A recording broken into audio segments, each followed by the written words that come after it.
அஸ்ஸலாமு அலைக்கும் ஃப்ரெண்ட்ஸ். மிஃப்தாஹுல் குர்ஆன் இந்த புக்கில் நம்ம இப்போ என்ன பிஸ்மில்லாஹிர் ரஹ்மானிர் ரஹீம் அவுது பில்லாஹி மினஷ் ஷைத்தானிர் ரஜீம் பிஸ்மில்லாஹிர் ரஹ்மானிர் ரஹீம் ஈமானியத் சொல்கிற இதை நம்ம படிக்க போகிறோம். ஈமானியத் இருப்பாங்க. ஈமான்னா என்னென்னா those thing that R necessary for every Muslim to believe in. இந்த ஈமானை எல்லா முஸ்லீம்களுக்கும் தேவையானது. முஸ்லீம் அவசியம் நம்ப வேண்டிய சில விஷயங்களை நம்ம இங்கே படிக்க போகிறோம். யக்கீன் கே அல்லா தாலா கே பாரேமே இல்லை உருதுல, இது தமிழில், இது இங்கிலீஷில். இப்போ இதில் ஒரு மனிதனுக்கு ஈமான் வேணும்னா சில முக்கியமானதை இந்த புக்கில் நம்ம படிக்க போகிறோம். ஃபஸ்ட்டு என்னென்னா அல்லாஹ் அஹத். அல்லாஹ் எக், அவன் ஒருவன்.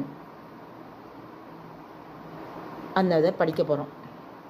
அஹது ஹாலிக்குன் பைதா கர்னவாலே, மாலிக்குன் மாலிக்கு, வஹாபு, அப்புறம் சமதுன், ராசிக்குன், மாலிக்குன், தவ்வாபுன். இதை பற்றி ஃபுல்லாக இப்போ படிக்க போகிறேன். சொல்லித்தர போகிறேன், கவனிங்க.